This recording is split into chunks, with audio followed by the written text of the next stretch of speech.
Hello viewers, welcome to my channel Appy kitchen. আজকে আমি আবার চলে এলাম একটা নতুন রেসিপি নিয়ে। আজকে বানাবো আমি ডিমের অমলেটে দিয়ে আলু দিয়ে ডালনা। আমার চ্যানেলে এইরকমই নতুন রেসিপি পেতে চাইলে প্লিজ চ্যানেলটাকে সাবস্ক্রাইব করে দেবেন। প্রথমে আমি কড়াতে তেল দিয়ে দেবো, আর তেল দেওয়ার সাথে আমি 1 চামচ জিরে, একটা তেজপাতা, আর একটা এলাচ, 2টো গোলমরিচ, 2টো লবঙ্গ, একটু দালচিনি আর একটা গোটা শুকনো লঙ্কা। এগুলো সব হয়ে গেলে আগে থেকে কেটে রাখা আলুগুলো আমি তেলের মধ্যে দিয়ে দেবো। এবার আলুগুলোকে আমি ভালোভাবে তেলে ভেজে নেব। আলুগুলো যখন ভাজবো ওর মধ্যে অল্প করে নুন দিয়ে দেবো আর একটু হলুদ দিয়ে দেবো। আর হলুদ দিয়ে এবার আলুগুলোকে একটু ভালোভাবে ভেজে নেব। একটু নুন হলুদ দিলে আলুগুলোর কালারগুলো ভালো হয়। আলুগুলো এখানে ভালোভাবে ভাজা হয়ে গেছে। এবার আলুগুলোকে আমি একটা পাত্রে তুলে নেব। আবার কড়াতে তেল দিয়ে দেবো। যেহেতু আলু ভাজার সময় আমি গোটা গরম মশলা সব দিয়ে দিচ্ছি, এখন শুধু অল্প করে জিরে দেবো আর দিয়ে দেবো একটু হলুদ গুঁড়ো আর কাশ্মীরি লাল লঙ্কা। হলুদ আর গুঁড়ো লঙ্কাটা একটু তেলের মধ্যে নেড়ে নেব। এবার অ্যাড করে দেবো আমি পেঁয়াজের পেস্ট। এখানে আমি পেঁয়াজটাকে আগে মিক্সিতে পেস্ট করে নিয়েছি। পেঁয়াজটা একটু ভাজা হয়ে গেলে এবার এর মধ্যে অ্যাড করে দেবো আদা রসুনের পেস্ট। এবার এগুলো সব দিয়ে একটু ভালোভাবে মিক্স করে একটু কিছুক্ষণ ভাজবো। পেঁয়াজ রসুনের ভাজা হয়ে যাওয়ার পর এবার এতে অ্যাড করে দিচ্ছি আমি টমেটোগুলোকে আমি মিক্সিতে একটু পিষে নিয়েছিলাম। এবার এইগুলোকে সব একসাথে মিক্স করে ভালোভাবে একটু ভেজে নেব। ভাজা হয়ে গেলে এর মধ্যে এবার অ্যাড করে দেবো জিরে গুঁড়ো আর ধনে গুঁড়ো আর স্বাদ অনুযায়ী নুনটা আমি মশলা হিসেবে করব, কেন আলুতে আমরা আগের থেকে নুন দিয়ে দিয়েছি। এবার এইগুলো সব দিয়ে ভালোভাবে মশলাটাকে একটু কষে নেব। এইটা আমরা খুব বেশি তেল ইউজ করিনি, তাই মশলাটা আমাদের কড়াতে লেগে যাচ্ছে বলে এবার অল্প অল্প করে জল দিয়ে একটু মশলাটাকে ভালোভাবে কষে নেবো। কষে নিয়ে আর একটু বেশি করে জল দিয়ে মশলাটাকে ফুটিয়ে নেব।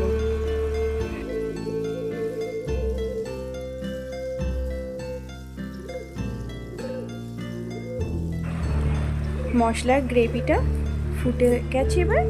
এবার এর মধ্যে আগে থেকে ভেজে রাখা আলুগুলো অ্যাড করে দেবো।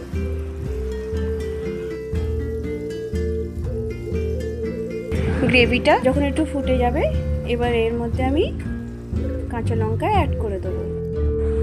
একটুখানি নাড়া হয়ে যাওয়ার পর এবার এতে আমি 2খানা কাঁচা লঙ্কা অ্যাড করে দিচ্ছি।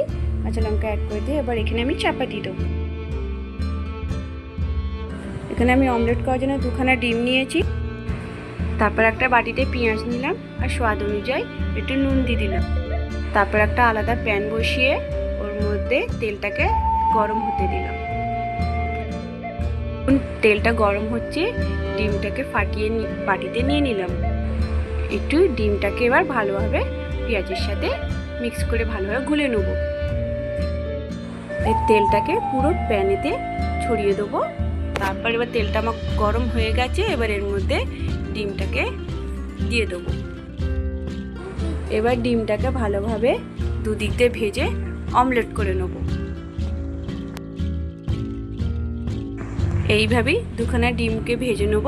ভেজে নিয়ে এবার একটা আলাদা পাত্রে তুলে রেখে দেবো। ডিমগুলো ভাজা হয়ে গেছে। এবার কড়া থেকে ডিশটা সরিয়ে দেখি আলুগুলো প্রায় সেদ্ধ হয়ে এসেছে আর গ্রেভির পরিমাণটাও কম হয়ে গেছে। এবার এইখানে আমি ডিমগুলোকে অ্যাড করে দেবো। যে ডিমগুলোকে আমি গোটা ভেজেছিলাম ওগুলো মাঝখান থেকে কেটে নিয়েছি। কেটে নিয়ে এবার তরকারির ওপরে দিয়ে দেবো। দিয়ে এবার কিছুক্ষণ চাপা দিয়ে দেবো। কড়া থেকে চাপাটা সরিয়ে দেখি ডিমের অমলেটটা গ্রেভির সাথে ভালোভাবে মিক্স হয়ে গেছে।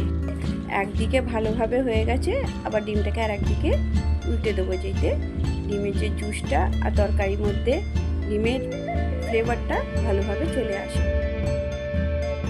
ডিমের ডালনাটা প্রায় হয়ে এসেছে।